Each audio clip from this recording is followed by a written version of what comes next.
Hey there, Nick Jatakis here. In this video, we're going to go over how to install the latest version of Docker Compose on native Linux, as well as Docker Desktop.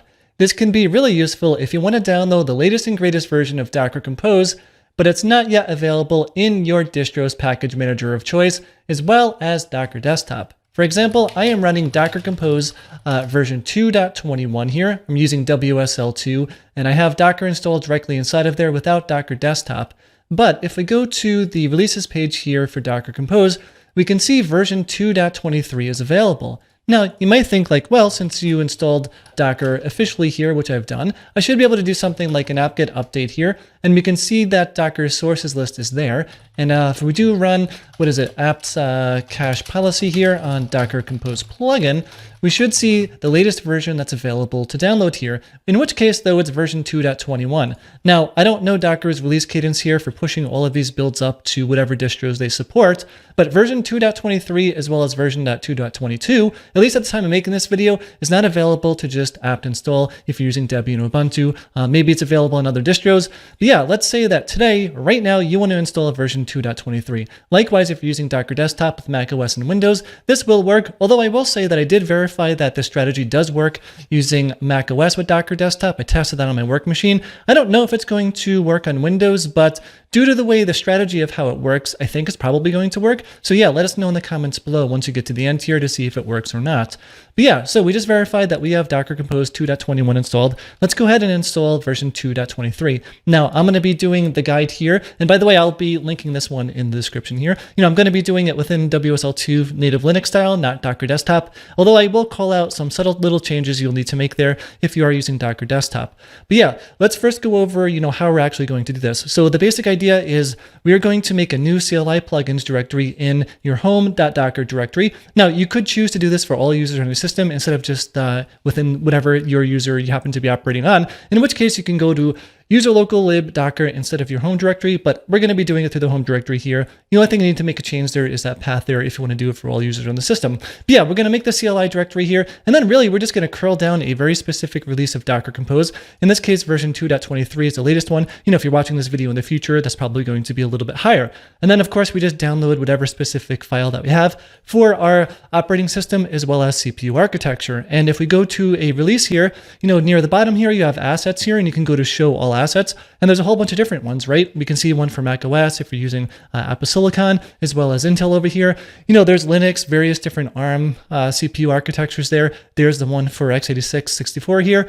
And then you can also see there are Windows binaries as well. So you would find out whatever operating system and CPU architecture you have. You'll just want to grab that file name from here and then replace the file name over here. But yeah, that's the high-level strategy. Let's blow through it here and just see it work.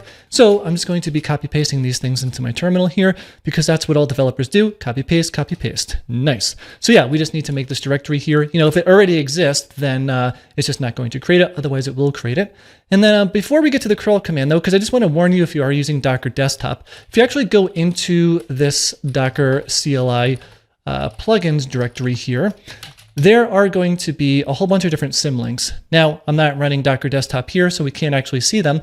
But on my work machine with macOS, I noticed there was 7 or 8 different binaries that were symlinked there. And one of them was Docker Compose. So I would suggest that you rename that to, whatever it is, like Docker Compose, to Docker Compose back or something like that. If you ran this command in your CLI plugins directory on macOS, and probably on Windows as well, you have to go to your .docker directory on Windows.